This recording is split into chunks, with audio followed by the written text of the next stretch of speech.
하나님의 약속의 성취에 대해서 우리가 함께 말씀을 보며 다시 이야기를 나누도록 하겠습니다. 하나님이 그의 백성을 얼마나 신실하게 돌보시고 계시는가, 그런 말씀을, 그러한 하나님을 우리가 확인할 수 있게 됩니다. 언약, 특별히 성경에서 이야기하고 있는 언약은 바로 하나님이 이스라엘 백성에게 일방적으로 맺어주는 것, 그 은혜를 나타내고 있기 때문에 그렇습니다. 이스라엘이 받은 땅은 하나님의 구원의 선물이다 라고 하는 것입니다. 특히나 이 구원의 선물이다 라고 했을 때는 거기에는 사람의 노력이 거의 들어가 있지 않습니다. 오직 그것은 하나님의 언약으로 이루어진 것이기 때문에 그렇습니다. 우리가 가장 먼저 여기에서 그 선물의 주인이 누구인가? 바로 하나님이라고 하는 것. 하나님에 대한 올바른 인식이 우리에게 필요한 때입니다.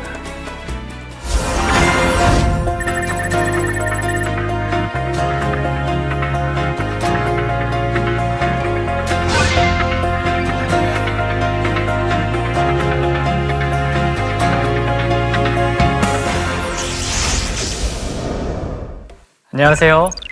에스라 성경대학원 대학교에서 구약을 가르치고 있는 민경구 교수입니다. 우리가 지난주에는 출애굽기 5장과 6장을 통해서 하나님의 약속의 성취에 대해서 함께 보았습니다. 오늘은 출애굽기 7장 이후부터 나타나는 애굽으로부터의 탈출을 함께 보도록 하겠습니다. 오늘의 포인트를 말씀드리겠습니다. 첫 번째는 모세 신이 되다. 두 번째는 하나님의 주권, 나를 야훼인 줄 알리라. 그리고 세 번째는 민족 공동체인가 신앙 공동체인가, 이 세 가지 포인트를 가지고 함께 나누도록 하겠습니다. 자, 출애굽기 7장 들어가겠습니다. 첫 번째로 모세에 대한 이해입니다. 우리가 일반적으로 출애굽기 하면은 기적의 책이라고 불립니다. 왜 그러냐 하면은 출애굽기를 읽어가다 보면은 거기에는 수많은 기적들, 오늘날에도 과연 이런 것들이 나타날 수 있을까? 이런 기적들이 많이 등장하기 때문에 그렇습니다. 그것을 하나님의 주권하에서 나타나고 있는 그런 기적들로 나타나고 있기 때문에 출애굽기를 기적의 책으로 불리기도 합니다. 출애굽기 7장에는 모세의 굉장히 생소한 모습이 등장합니다. 왜냐하면 모세가 바로 신으로 등장하고 있기 때문에 그렇습니다. 히브리어로는 엘로힘으로 등장하고 있는데, 본래는 한글 성경에서는 엘로힘이라고 하는 단어는 하나님으로 번역이 되었습니다. 자, 그러면은 모세가 신으로 묘사되었다. 모세가 하나님이 된 것일까요? 출애굽기 7장 1절을 보면은 다음과 같습니다. 이것을 주의 깊게 보셨는지 모르겠습니다. 여호와께서 모세에게 이르시되 볼지어다 내가 너를 바로에게 신같이 되게 하였은즉 내 형 아론은 내 대언자가 되리라. 여기 보시면은 하나님께서 모세에게 대해서 뭐라고 말씀하고 있냐면은 신이라고 이야기하고 있습니다. 모세가 신이었을까요? 우리가 일반적으로 하나님과 이스라엘 백성, 이런 관계를 생각을 해보면은 하나님이 있고요, 여기에는 이스라엘 백성이 있습니다. 바로 이 중간의 위치를 차지한 게 본래는 모세였습니다. 그런데 성경에서는 하나님의 자리에 누가 등장하냐면은 모세가 등장합니다.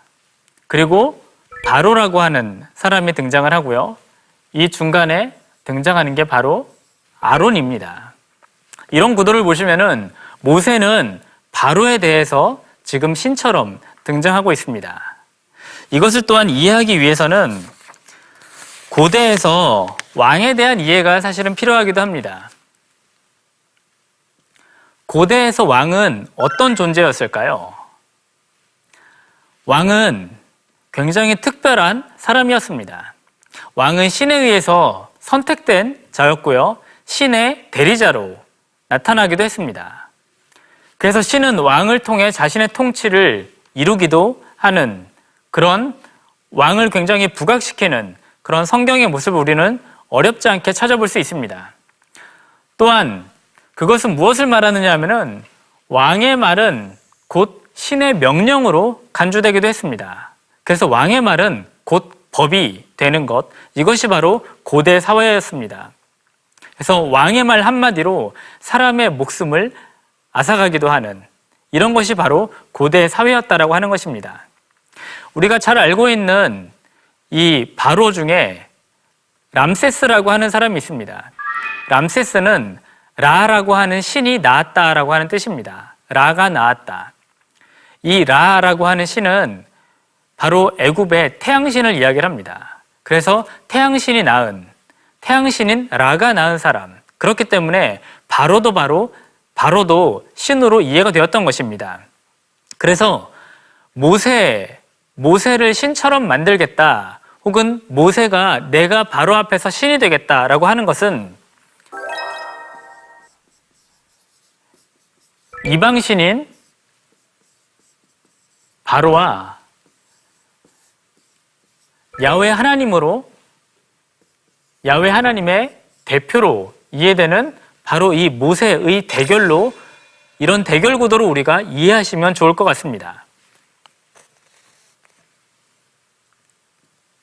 자, 그래서 모세와 바로의 대결, 이것은 곧 야훼와 애굽 신의 대결이 되는 것입니다.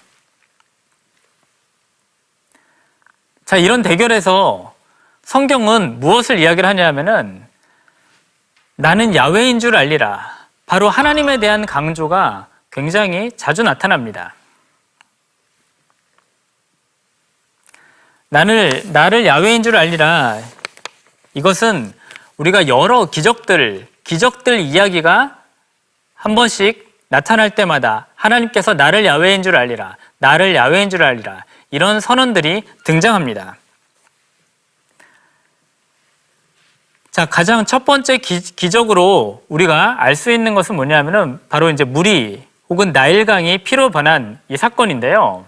이런 기록은 사실 여기에만 등장하는 것은 아닙니다. 우리가 먼저 출애굽기 7장 17절부터 18절을 읽어보면은 여호와가 이같이 이르노니 내가 이로 말미암아 나를 야훼인 줄 알리라. 네, 여기에서도 나를 야훼인 줄 알리라 라고 하는 표현이 등장합니다. 볼지어다 내가 내 손의 지팡이로 나일강변을 치면 그것이 피로 변하고 나일강에 고기가 죽고 그 물에서는 악취가 나리니 애굽 사람들이 그 강물 마시기를 싫어하리라 하라. 자, 그리고 24절에 보시면은 애굽 사람들은 나일강 물을 마실 수 없으므로 나일 강가를 두루 파서 마실 물을 구하였다. 이렇게 출애굽기 7장 24절에서는 이야기를 하고 있습니다. 그런데 제가 조금 전에 이런 기록은 성경에서만 나타나는 것이 아니다 라고 말씀을 드렸는데요. 왜냐하면은 이 이푸어의 경고라고 하는 고대 근동에 나타난 문서를 보시면은 나일강은 피로 변했다. 어떤 사람들은 그것을 마시려고 했지만 어떤 사람들은 사람이 마실 수 없는 것이라며 거절했고 그로 인해 물을 찾아 헤맸다. 여기에서 보시는 것처럼 나일강이 피로 변했다라고 하는 것과 그로 인해서 사람들이 마실 수 없게 되었다. 이것이 지금 성경의 기록과 동일한 것을 우리가 볼 수 있습니다. 만약 이것이 자연적인 현상으로 혹은 그때 당시에 이런 현상들이 있었다라고 이야기를 한다면은 성경은 그것을 무엇으로 이야기를 하고 있냐면은 바로 하나님의 기적의 사건이다. 혹은 하나님의 기적 혹은 하나님의 역사로 우리에게 보여주고 있는 것입니다. 바로 이 그림에 나타난 이 상이 하피라고 하는 신입니다. 고대 이집트의 나일강을 주관하는 신이었는데 성경은 바로 이 하피라고 하는 신, 그가 나일강을 피로 변하게 만든다. 그것을 이야기하는 것이 아니라 나일강을 피로 변하게 하는 것은 바로 하나님이다. 또한 하피가 하나님 앞에 굴복했다라고 하는 것을 우리에게 보여주고 있습니다. 이 10가지 재앙 이야기를 보시면은 굉장히 좀 독특한 것을 보실 수가 있는데 첫 번째부터 5번째의 재앙에는 자연재앙이 등장을 하고요. 6번째부터 인명피해가 이제 나타나게 됩니다. 그리고 나서 마지막 8번째에서 10번째에는 단순한 인명피해가 아니라 국가적인 재난, 대위기를 가져오는 이제 그런 모습을 우리에게 알려줍니다. 바로 이 재앙 이야기의 목적은 뭐냐면은 하나님 자신의 이름을 알리는 것. 이것을 우리에게 말씀을 통해서 알려주고 있습니다. 하지만 이것은 과연 하나님이 자신의 이름을 알리는 것이 그렇다면은 이스라엘 백성들에게만 알리는 것, 이것을 우리에게 말하는 것은 아닌 것 같습니다. 왜 그러냐면은 출애굽기 9장 16절을 보시면은 내가 너를 세웠으면 나의 능력을 내게 보이고 내 이름이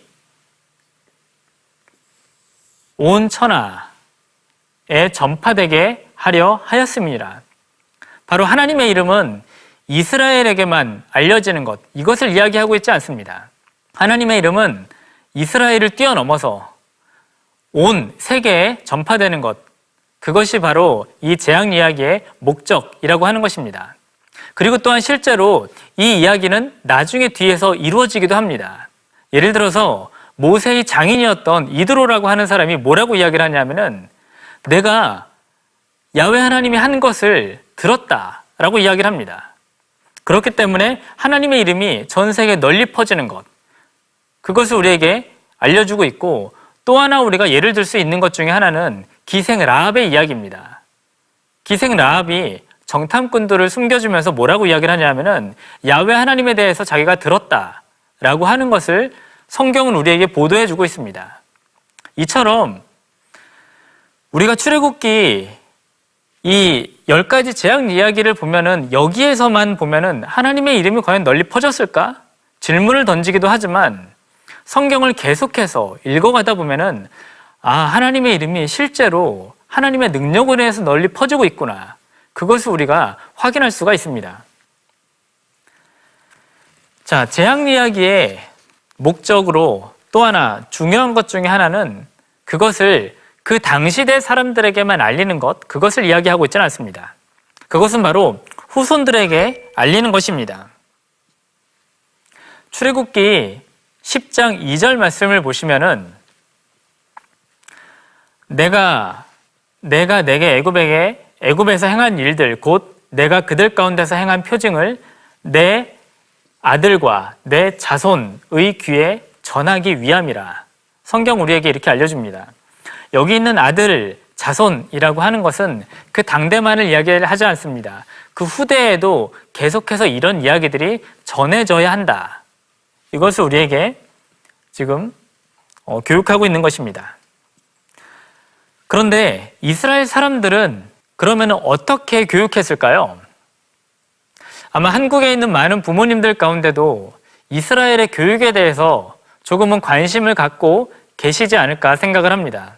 왜냐하면 아주 오래전부터 이 유대인의 교육, 유대인들이 어떻게 그렇게 많이 노벨상을 탔을까, 이런 것들의 질문을 하면서 한때 이제 한국에서도 유대인의 교육법에 대해서 이제 열풍이 불었던 것으로 알고 있는데, 간단하게 우리가 성경을 보면 알 수 있습니다. 신명기 6장 7절에서는 내 자녀에게 부지런히 가르치며, 자, 이렇게 이야기를 하면서요. 자, 보시면은 집에 앉아 있을 때, 그리고 길을 갈 때, 그리고 누워 있을 때든지 일어날 때든지 말씀을 강론할 것이며, 이렇게 알려줍니다. 자, 그러면은 자, 부지런히 가르치라고 했는데 그것을 집에서, 길에서 누워 있을 때, 이거는 뭘 말하는 걸까요? 바로 그들의 삶을 이야기를 합니다. 이스라엘에서 교육이라고 하는 것은 단순히 그에게 좋은 학원을 보내서 가르친다, 그것을 이야기를 하는 것이 아니고요. 그들의 삶 속에서 이루어지는 것, 바로 이것을 알려주고 있는 것입니다. 또 하나 중요한 것 중에 하나는 뭐냐면요, 그 다음에 등장하는 신명기 6장 그 다음 구절인데, 여기 보면은 이 말씀을 너는 어디에 새기라 라고 이야기를 하냐면요, 마음에 새기라, 이처럼 설명을 합니다. 여러분이 성경을 아마 다독을 하셨다라고 하면은 성경은 머리가 좋다, 혹은 머릿속으로 암기한다, 이런 표현이 결코 나타나지 않은 것을 여러분이 아마 보실 수 있을 겁니다. 왜냐하면은 성경은 머릿속으로 암기하는 것, 그것을 결코 말하고 있지 않고요. 그것을 마음판에 새기는 것, 이것을 우리에게 보여주고 있기 때문에 그렇습니다. 잠언에서도 뭐라고 말씀하고 있냐면은 아들아, 내 어미의 가르침을 내 마음판에 새기며, 이것을 끊임없이 잠언에서는 이야기를 해주고 있습니다. 만약 우리가 자녀들에게 하나님 말씀을 교육한다라고 하면은 그 아이의 머리에 암기시키는 것, 이것을 말하고 있는 것이 아니고요. 마음으로 감동시키는 것, 이것을 성경은 우리에게 알려주고 있습니다.